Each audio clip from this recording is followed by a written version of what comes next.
আমাৰ মুখ্যমন্ত্ৰীৰ মহিলা উদ্যমিতা অভিযানৰ এইখন ৭৪ নম্বৰ সভা।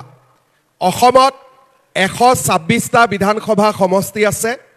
আমি সকলোতে এই পুঁজি বিতৰণ কৰিম আৰু আজি আমাৰ ৭৪ নম্বৰ সভা আমাৰ শুৱালকুছি বালিচৰত অনুষ্ঠিত হৈছে।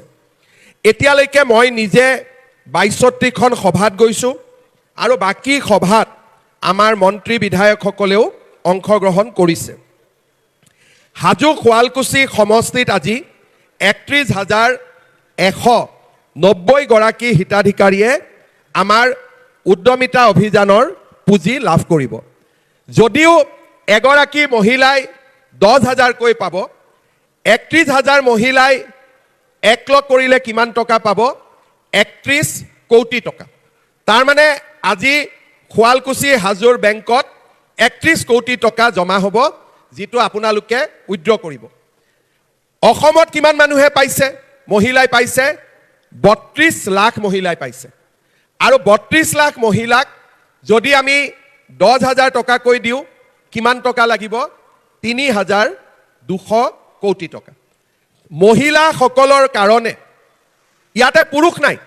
এই আঁচনিখনত কোনো এজন পুৰুষেও টকা নাপায়। কোনে টকা পাব? অকল মহিলাসকলে টকা পাব। আৰু কিমান টকা মহিলাসকলক আমি দিম? ৩,২০০ কোটি টকা। আমাৰ অসমত মহিলাসকলে আগতে কেতিয়াও ইমান ডাঙৰ আঁচনি পোৱা নাছিলে।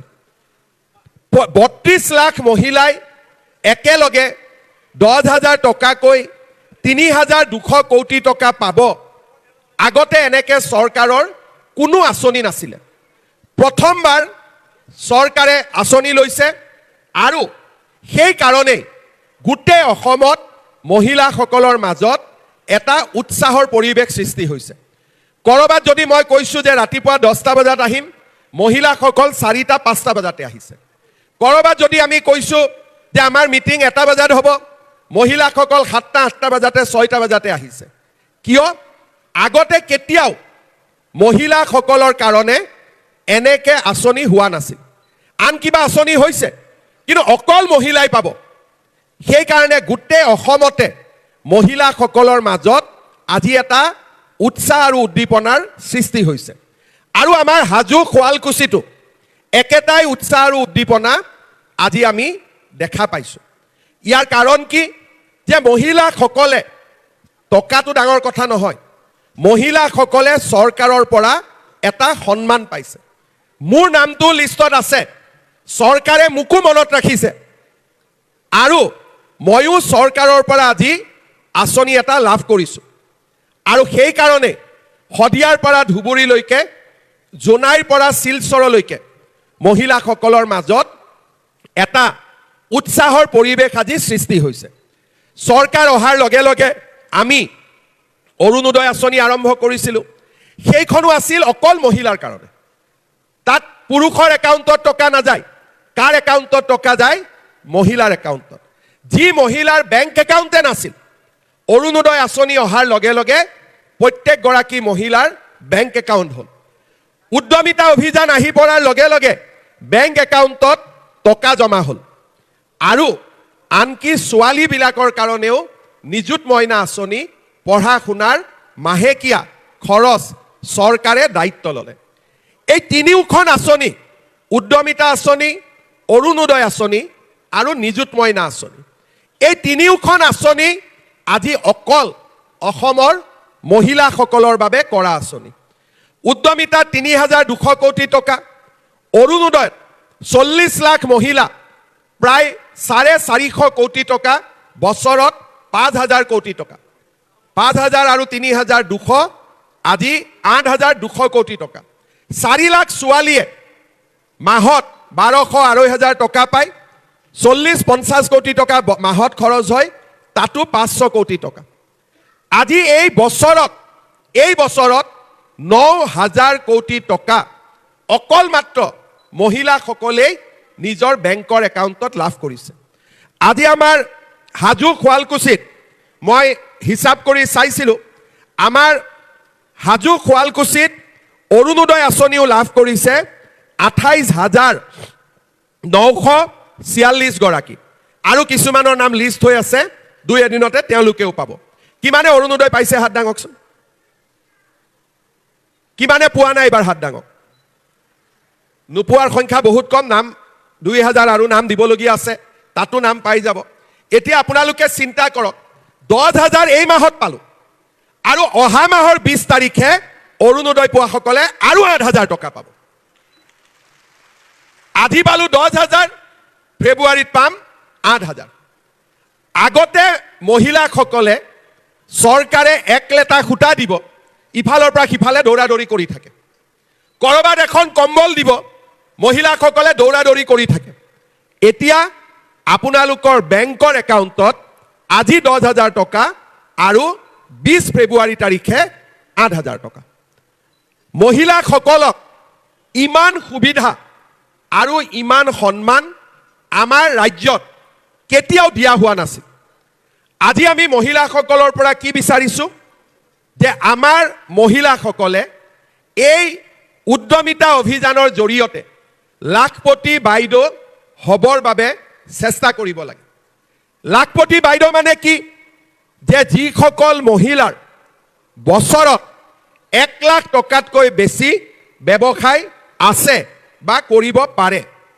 আজি আমাৰ অসমত 32 লাখ মহিলাৰ ভিতৰত 8 লাখ মহিলা ইতিমধ্যে লাখপতি বাইদেউ হৈছে তাৰ মানে 8 লাখ মহিলাই নিজৰ কষ্টত আৰু নিজৰ চেষ্টাত ইতিমধ্যে লাখপতি বাইদেউৰ পৰিচয় লাভ কৰিছে যদি 8 লাখ মহিলাই এই পৰিচয় লাভ কৰিছে আমি বাকি সকলেও কিয় নোৱাৰি মই হিসাব কৰিছিলো আমাৰ নৱগঠিত হাজো শুৱালকুছি সমষ্টিত 2,165 গৰাকী বাইদেউ ইতিমধ্যে লাখপতি বাইদেউ হ'ব পাৰিছে তাৰ মানে এনেকুৱা নহয় যে আমি লাখপতি বাইদেউ হ'ব নোৱাৰো 2,000 মহিলাই আজি আমাৰ ইয়াত 31,000 মহিলা আহিছে 2,000 মহিলাই ইতিমধ্যে লাখপতি বাইদেউ হ'ব পাৰিছে কোন হ'ব পাৰিছে আমাৰ বাথানৰে ডালিমি দাস তেওঁ সিল্কৰ কাম কৰে মাহত 30,000 টকা উপাৰ্জন কৰে বছৰি 3,60,000 টকাৰ ব্যৱসায় কৰে আমাৰ নিজ গন্ম গাঁৱৰ উত্তৰা বৈশ্যই আজি কৃষি কৰ্ম আৰু পশুপালনেৰে 15,000 টকা কৰি উপাৰ্জন কৰে বছৰত 1,82,000 টকাৰ ব্যৱসায় কৰে নিজ গন্মৰ আমিনা বেগমে 3,62,000 দদৰাৰ কল্পনা দাসে 3,58,000 নিজ গন্মৰ নাজমুৱাৰা বেগমে 3,20,000 শ্ৰীহাটীৰ জয়শ্ৰী দাসে 2,93,000 শ্ৰীহাটীৰ পাৰমিতা কুমাৰী 2,51,000 দদৰাৰ বিনীতা দাস বাথান পামৰ যুগমায়া কলিতা বাথানৰ হিৰণ দাস পল্লৱী দাস বাথান পামৰ গীতা বৈশ্য বাথানৰে গৌতমী মেধি অৰ্চনা নাথ প্ৰমীলা নাথ দলিবাৰীৰ ৰুমি পাটোৱাৰী মেধি বাথানৰ বিভানাথ বিচিত্ৰানাথ মাইনা ভৰালী মিনু কলিতা কুসুম দাস চম্পানাথ এই গোটেইবিলাক মহিলাই বছৰত 2.5 লাখ টকাৰ ওপৰত ব্যৱসায় কৰে এই মহিলাবিলাক কোন আমাৰে মাজৰ এগৰাকী কোনোটো কৰবাৰ পৰা অহা নাই বোলে চন্দ্ৰগ্ৰহৰ পৰা আহিছে মংগল গ্ৰহৰ পৰা আহিছে তেনেকুৱাটো নহয় আমাৰে গাঁৱৰ ওচৰৰ মানুহ এনেকুৱা মই কিমান নাম ক'ব পাৰো 2,165 গৰাকী যদি 2,165 গৰাকী মহিলা আজি নিজৰ চেষ্টাৰ বলত লাখপতি বাইদেউ হ'ব পাৰিছে আমি কিয় হ'ব নোৱাৰি আমাৰ হাজো শুৱালকুছি এই গোটেই অঞ্চলটোৰ মহিলাসকল আগৰ পৰাই কামত আগবঢ়া সকলোৱে কষ্ট কৰে পৰিশ্ৰম কৰে আৰু তাঁত শিল্প আৰু কাঁহ শিল্প বিভিন্ন শিল্পৰ লগত জড়িত কৃষি কৰ্মৰ লগত জড়িত আমাৰ গোটেই অঞ্চলটোত সুন্দৰ কৃষি কৰ্ম আমি কৰিব পাৰো হস্ততাঁত বোৱা কটা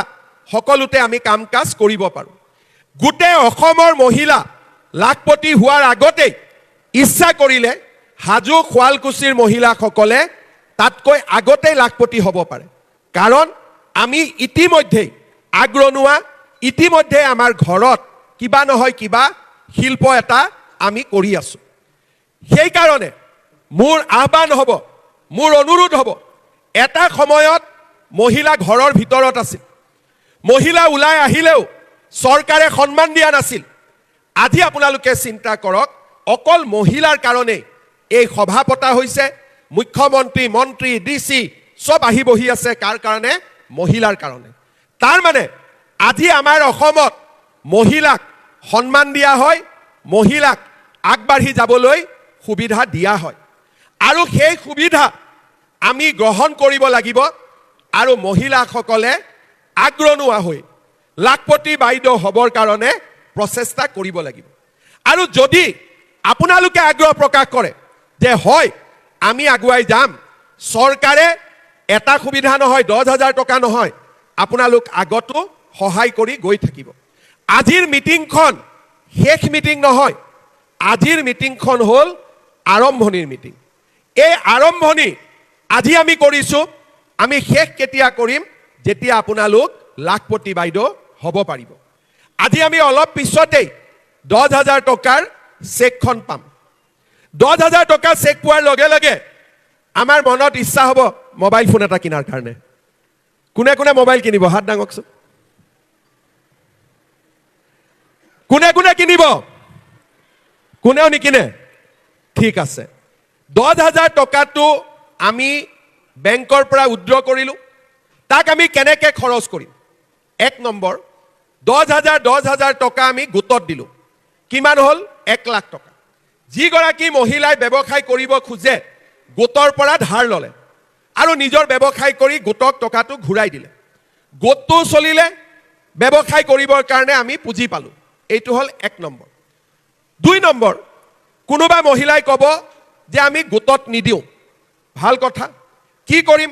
বোলে মোৰ ঘৰতে খাল আছে, মই সূতা কিনিম, ঘৰত মোৰ ফিচাৰী আছে, মই মাছ কিনিম, চিলাই মেচিন এটা কিনিম, মৌ মাখিৰ ব্যৱসায় কৰিম, ঘৰত মোৰ সৰু এখন মই দোকান পাতিম। আপোনালোকে 10,000 টকাটো নিজে কিবা এটা উৎপাদনমূলক কামত ব্যৱহাৰ কৰক। 3 নম্বৰ, বোলে মই নিজে কৰিব দিগদাৰ পাইছোঁ, কোনো কথা নাই, ঘৰৰ ব্যৱসায় আছে, ঘৰত খেতি আছে, ঘৰত শাল আছে, হাজবেণ্ডৰ কাম আছে, খুচুৰা ব্যৱসায় আছে, হাজবেণ্ডৰ কামত লগাই দিয়ক, একেলগে কৰক, তাতো আমাৰ কোনো আপত্তি নাই। তাৰমানে আমি কি কৰিলোঁ? গোটত দিলোঁ, নহ'লে নিজে কৰিলোঁ, নহ'লে হাজবেণ্ডৰ লগত লগ লাগি কৰিলোঁ। 6 মাহ হ'ব আমি আপোনালোকৰ ওচৰত আহিম যে বাইদেউ 10,000 টকাটো কি কৰিলে? বোলে পুৰণা মোবাইলটো বেয়া হৈছিল, নতুন এটা কিনিলোঁ। বোলে 10,000 টকাটো কি কৰিলে? বোলে বিহু আহি গ'ল, বিহুৰ কাপোৰ কিনিলোঁ। 10,000 টকাটো কি কৰিলে? বোলে গেলামাল দোকানত বাকী আছিল, বাকী মাৰি দিলোঁ। ঠিক আছে, যি কৰিলে কৰিলে, আৰু চাহ একাপ খাম, গুচি আহিম। আৰু আমি মহিলাৰ ঘৰত যাম, তেওঁলোকে ক'ব যে আমি গোটত টকাটো দি গোটৰ ব্যৱসায় কৰি আছোঁ। কিছুমানে ক'ব যে মই নিজে চিলাই মেচিন কিনিলোঁ, শালত সূতা কিনিলোঁ, হ'ল। কিছুমানে ক'ব যে মোৰ হাজবেণ্ডৰ দোকানত আমি মাল বস্তু কিনিলোঁ, ৰিক্সা এখন কিনিলোঁ, তেওঁৰ খুচুৰা ব্যৱসায় আছিল, তাতে দিলোঁ, তেওঁৰ শাল আছিল, তাতে সূতা দিলোঁ।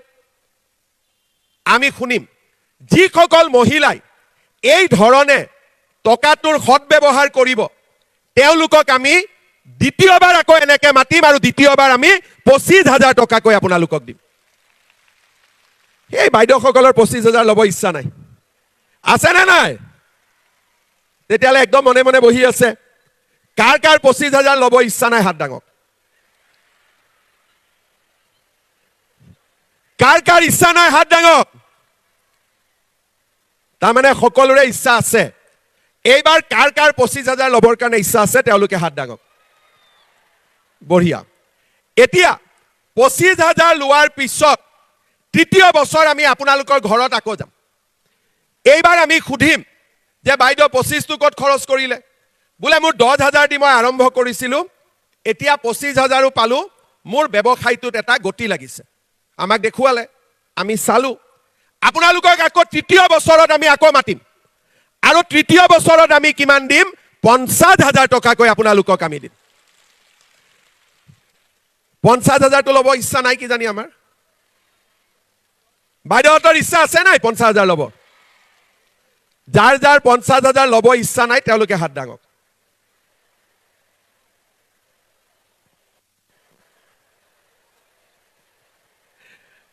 ঠিক আছে, যাৰ যাৰ ইচ্ছা আছে হাত দাঙক এইবাৰ।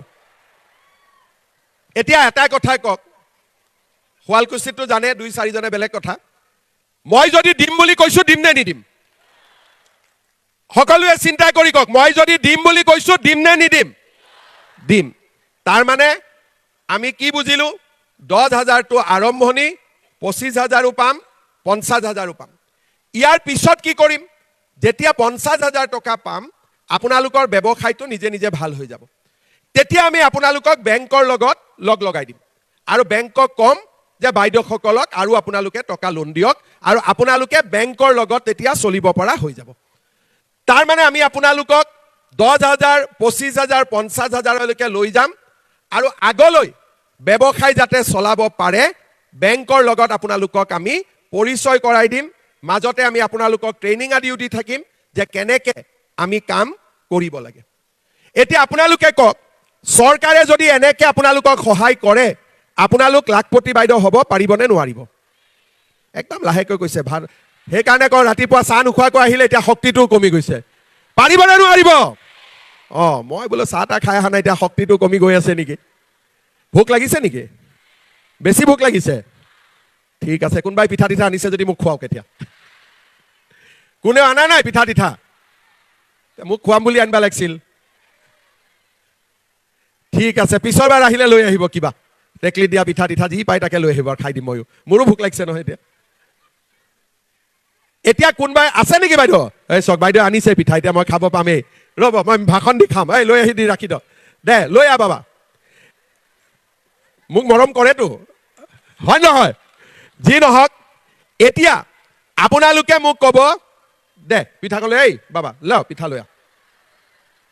গোটেই নানবি, বাইদেউহঁতে খাব লাগিব, মোক এখন দে, বাকী দে।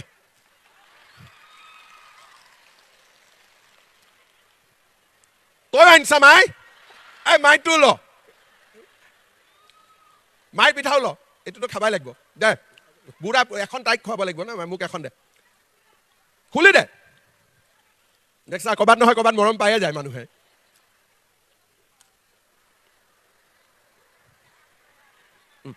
এখন বাইদেউক দি দে। এতিয়া আপোনালোকে কোনোবাই ক'ব যে ঠিক আছে এইটো 10,000টো পালো, বিহুতটো কাপোৰ কানিও কিনিব লাগে, ল'ৰা ছোৱালীকো কাপোৰ দিব লাগে। 20 ফেব্ৰুৱাৰীত আপোনালোকক আমি কিমান দিম? আকৌ কিমান দিম? ডাঙৰ কৰি কওক।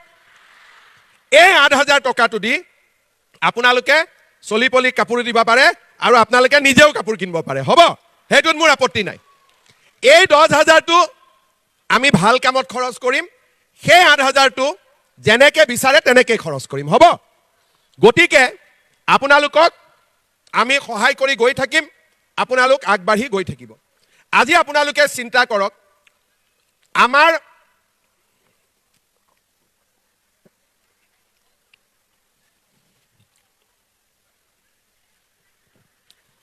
আমাৰ মূল লক্ষ্য কি? যে ঘৰখন চলোৱাত আমাৰ যাতে কষ্ট নহয় আৰু আমি পৰ্যায়ক্ৰমে কাম কৰি কৰি গৈ থাকিব পাৰোঁ। মোদী ডাঙৰীয়া যেতিয়া প্ৰধানমন্ত্ৰী হ'ল, মোদী ডাঙৰীয়াই আমাক কি দিলে? বিনামূলীয়া চাউল দিলে। এইবাৰ আমি মহিলাসকলক কি দিছোঁ? 100 টকাতে 1 কেজি দালি, 1 কেজি চেনি আৰু 1 কেজি নিমখ। কোনে কোনে কিনিছে? চবে কিনিছে। দালি চেনিখিনি ভাল নে বেয়া? কোৱালিটিটো ভাল নে বেয়া কোৱালিটি হয়? ভাল কোৱালিটি হয়। ভাল নে বাবা? ভাল। তই খাইছা? ঠিক ইউ খাইছে। এতিয়া এইবাৰ আপোনালোকে আকৌ বিজেপিক ভোট দি জিকাই দিয়ক। যেনেকৈ এইবাৰ বিনামূলীয়া চাউল দিছোঁ, অহাবাৰ দালি চেনি নিমখখিনি বিনা পইচাতে কৰি দিম, 100 টকাটো আৰু দিব নালাগে। ভাল হ'ব নে বেয়া হ'ব? ভাল হ'ব। এতিয়া আমি ছোৱালীবিলাকক পঢ়িব পইচা দি আছোঁ, 1 ফেব্ৰুৱাৰীৰ পৰা ল'ৰাবিলাককো পঢ়িব পইচা দিম। তাৰ মানে কলেজত ল'ৰা ছোৱালীৰ এডমিশ্যনৰ ফিজ দিব নালাগে।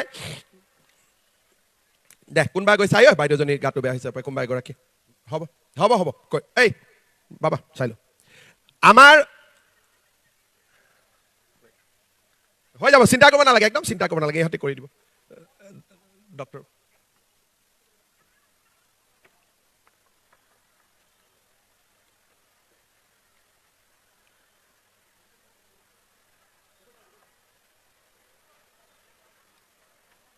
একো নাই, একো নাই, একো নাই, হৈ যাব। ৰাতিপুৱা আহিছে নহয়।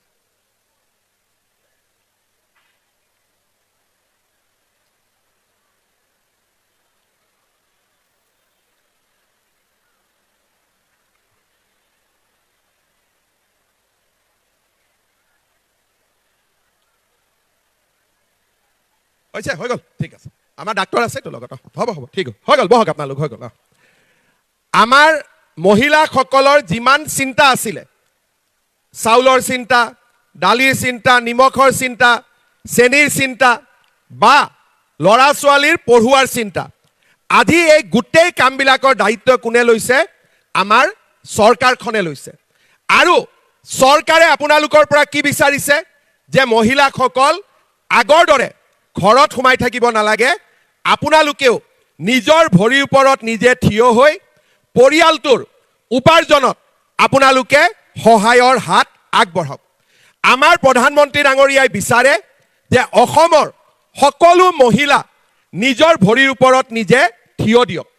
আৰু আজি মই অসমৰ চুকে কোণে উদ্যমিতা অভিযানৰ মিটিঙত ভাগ লৈ মই এটা কথাত নিশ্চিত হৈছোঁ যে আমাৰ মহিলাসকলে প্ৰচেষ্টা কৰিলে আমি সকলোৱে নিজৰ ভৰিৰ ওপৰত নিজে থিয় দিব পাৰিম আৰু আমি সুন্দৰ কৰি আগবাঢ়ি যাব পাৰিম।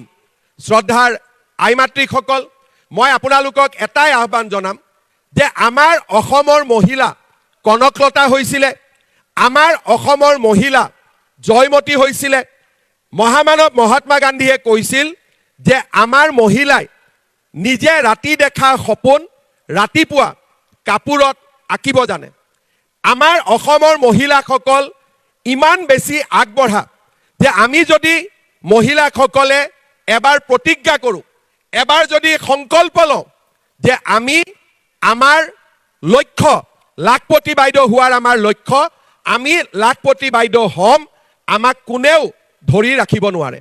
আজি মই আপোনালোকক এটাই আহ্বান জনাম যে আজিৰে পৰা আপোনালোকে মনত এটা সপোন বান্ধি লওক যে আমি লাখপতি বাইদেউ হ'ম, নিজৰ ভৰিৰ ওপৰত নিজে থিয় দিম, ল'ৰা ছোৱালীৰ পঢ়াৰ খৰচ হাজবেণ্ডৰ লগতে আমিও বৰঙণি আগবঢ়াবলৈ চেষ্টা কৰিম। পাৰিবনে নোৱাৰিব আপোনালোকে লাখপতি বাইদেউ হ'ব? পাৰিবনে নোৱাৰিব? আৰু যদি আমি এই কামত সফল হওঁ, আমাৰ ৰাজ্যখন পৰিৱৰ্তন হ'ব। যিখন ৰাজ্যত মহিলা সমাজে কাম কৰে, যিখন ৰাজ্যত মহিলা সমাজে সমাজৰ নেতৃত্ব লয়, সেইখন সমাজ সদায় পৰিৱৰ্তন হয় আৰু সেইখন সমাজ সদায় আগবাঢ়ি যাব পাৰে। আজি মই ৰাতিপুৱা আমাৰ সৰুসজাই ফিল্ডত প্ৰায় ৭,০০০ ল'ৰা ছোৱালীক চৰকাৰী চাকৰি দিব গৈছিলোঁ। তাতে প্ৰায় ৩,০০০-৪,০০০ ছোৱালী আছিল। যোৱাকালিও আমি ৪,০০০ ল'ৰা ছোৱালীক নিযুক্তি দিছিলোঁ, তাতো ২-২,৫০০ ছোৱালী আছিলে। মেডিকেল পঢ়া, ইঞ্জিনিয়াৰিং পঢ়া, আজিকালি ছোৱালীবিলাকে বহুত ক্ষেত্ৰত ল'ৰাকো পিছ পেলাই আগবাঢ়ি গৈছে। তেনেকৈ আমাৰ মহিলাসকলে যদি ব্যৱসায় বাণিজ্য প্ৰডাকশ্যনৰ কামত হাত দিয়ে, আমাৰ অসমখনো পৰিৱৰ্তন হ'ব আৰু আমাৰ অসমখনো বহুত আগবাঢ়ি যাব। শ্ৰদ্ধাৰ ৰাইজ, আজি মহিলা উদ্যমিতাৰ পুঁজি বিতৰণৰ লগে লগে আমি এটা সংকল্প লৈ আমি নিজকে লাখপতি বাইদেউ হিচাপে কল্পনা কৰি আমি জীৱন যুদ্ধত নামি পৰিম। আৰু মই আগতেই কোৱাৰ দৰে হাজো শুৱালকুছিৰ ৰাইজ সদায় আগবঢ়া আৰু নিশ্চিতভাৱে আমি আগবাঢ়ি যাব পাৰিম। মই বিশেষ দীঘলীয়াকৈ নকওঁ, ৩১,০০০ মহিলাক আমি যদি ইয়াতে চেক দিব লাগে বহুত সময় যাব, কিন্তু চেক যদি নোলোৱাকৈ ইয়াৰ পৰা যায়, ঘৰৰ মানুহজনেও আপোনালোকক জোকাব যে ৰাতিপুৱাই মোক চাহ নবনোৱাকৈ গৈছিলি নহয়, এতিয়া চেকে নাই। গতিকে চেকখনো লৈ যাব লাগিব। আমি ইয়াতে গোটৰ সভানেত্ৰী কোন কোন আছে হাত দাঙকচোন। অকল সভানেত্ৰীসকলে হাত দাঙক। পিছফালে নাই নেকি কোনো সভানেত্ৰী? চবে হাত দাঙক সভানেত্ৰীসকলে। আমি ঠিক আছে আমি ষ্টেজত ভিঅ'সকলক চেক কেইখন দিম ভিঅ' বাইদেউসকলে গোটৰ সভানেত্ৰীসকলক মাতিব আৰু গোটৰ সভানেত্ৰীসকলৰ হাতত 10খন 12খন চেক দি দিব আপোনালোক ইয়াতে বহি থাকিব সভানেত্ৰীগৰাকী আহি আপোনালোকক চেকখিনি বিতৰণ কৰি দিব 1 ঘণ্টাতে কামটো হৈ যাব ভিঅ' বাইদেউসকলে প্ৰথম চেক ল'ব ভিঅ' বাইদেউই গোটৰ সভানেত্ৰীক দিব গোটৰ সভানেত্ৰীয়ে মেম্বাৰসকলক চেক কেইখন বিতৰণ কৰি দিব চেক নোলোৱাকৈ কিন্তু ঘৰত নাযাব গলে কি হ'ব ঘৰত যোৱাৰ লগে লগে চেক দিওঁতে মোক 200 লাগিব 250 লাগিব 300 লাগিব আকৌ ঝামেলা আৰম্ভ হ'ব হয় নে নহয় ঘৰত চেক গৈ পালেই 200 250 100 খৰচ হল ইটো হল দিব লাগিবই সেই কাৰণে আপোনালোকে ইয়াতেই আজিয়েই চেকখিনি ধুনীয়াকৈ আপোনালোকে লৈ যাব ভিঅ' বাইদেউই গোটৰ সভানেত্ৰীক আৰু গোটৰ সভানেত্ৰীয়ে আপোনালোকক বিতৰণ কৰি দিব ইলেকশ্যনো আহি আছে শুৱালকুছিত 25 বছৰ মই ইলেকশ্যনে উঠিলো সুমন হৰিপ্ৰিয়া হাজোত ইলেকশ্যন উঠিলে 10 বছৰ এইবাৰ আমাৰ দুৰ্ভাগ্য যে আমি দুইটা ইয়াত ইলেকশ্যন উঠিব নোৱাৰো কাৰণ এই সিটটো অনুসূচিত জাতিৰ কাৰণে এইবাৰ ৰিজাৰ্ভেশ্যন আছে কিন্তু ইলেকশ্যন উঠিব পাৰো নোৱাৰো মইতো ইয়াৰ এমএলএ সদায় হৈ থাকিমেই ঠিক আছে সেই কাৰণে সকলোৱে পদুমৰ ছবিত ভোট দিব আৰু পদুমৰ ছবিত ভোট দিয়া মানে মোক ভোট দিয়া হ'ব ঠিক আছে কোনে কোনে বিজেপিক ভোট নিদিয়া হাত দাঙকচোন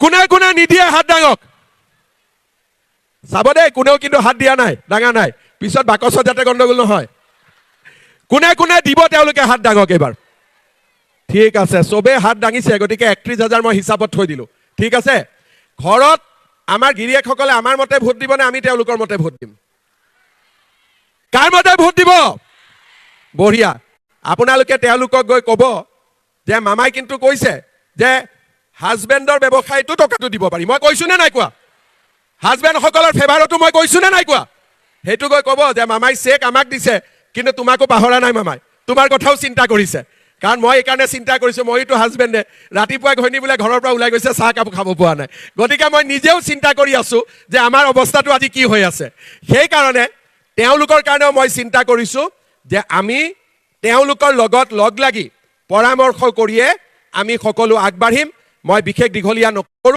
সকলো ভালে থাকক সকলোকে মাঘ বিহুৰ বহুত বহুত শুভেচ্ছা জনালো বছৰৰ আৰম্ভণি 26 চনটো যাতে আমাৰ অসমৰ কাৰণে ভাল হয় আমি সকলোৱে আগবাঢ়ি যাব পাৰো পৰিয়ালত শান্তি সুৰক্ষা আৰু উন্নতি আহে আৰু আমাৰ ৰাজ্যখনো যাতে দুপে আগবাঢ়ি যাব পাৰে পুনৰ এবাৰ মই আপোনালোক সকলোকে মোৰ নমস্কাৰ আৰু প্ৰণাম জনাই মই মোৰ বক্তব্যৰ সামৰণি মাৰিছো মোৰ লগত সকলো একেলগে ক'ব ভাৰত মাতা কি ভাৰত